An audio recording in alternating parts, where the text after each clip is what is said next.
Malcolm, Stuart Patterson for the Glasgow Times. Your manifesto says that the vast majority of crimes in Scotland are committed by a handful of individuals. Can you tell us how many crimes were committed last year and how many is that handful of individuals? We're talking about, this is the shoplifting. So I went to see the Federation of Small Businesses and I was trying to find out about this shoplifting epidemic. And they were saying that there's sort of there's different categories of people who are doing that. Obviously, you've got some people who are in difficult circumstances. They're generally treated quite leniently, but there's a bunch of people who are doing this on a systematic basis. I don't have the exact number, but they told me that there is a small number. Okay, so it's not overall crimes you're talking about by a handful of people. Shoplifting. I think your press release today, Thomas mentioned that Glasgow is lawless, and he's linked that to immigration, particularly for sexual crimes.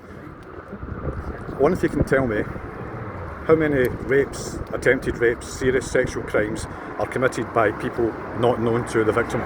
So here's the thing, the stats, the police are not collecting the stats in Scotland the way they are in England, right? So it's a difficult subject to get to the bottom of, isn't it? Yeah, and that's the biggest issue in Scotland is down south you will find out who has done these crimes based on ethnicity, religion, wherever they came from. We don't have that in Scotland, we don't record those crimes in Scotland, 51% were committed by a partner, 14% by an ex-partner, 14% by someone they knew, 11% by someone they didn't know. But where do you get those stats from?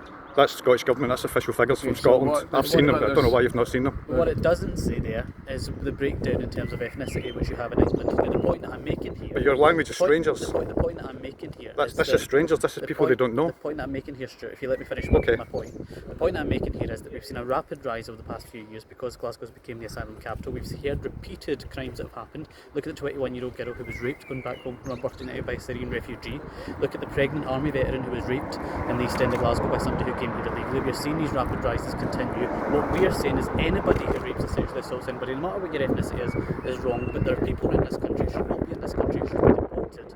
If they're deported, that frees up our prisons, then tackle the people who are in this country who are committing those crimes as well. The biggest issue we're facing is predatory men who are committing these crimes. So are you concerned about the 79% who are committed by people they know? 51% by their partner? It doesn't matter to me what ethnicity they are, but there is a huge issue when it comes to the immigration crisis that Glasgow is facing and the rapid rise that we're seeing. These people should not be in the country, they shouldn't be in the city, they should be deported as quickly as possible, and it would free up our prisons to then deal with people who are committing the crimes who are Scottish.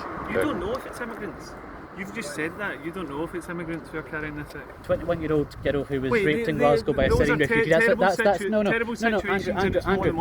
that's nonsense. That's not. I literally just gave you an example, and now because you don't like the example, you're arguing back. What about the army veteran who was raped? You've given two examples. I'm giving you repeated examples. You don't like those examples. That's absolutely fine. But I'm giving you repeated examples. What we are doing though is we're highlighting an issue that people are raising for us repeatedly across the city.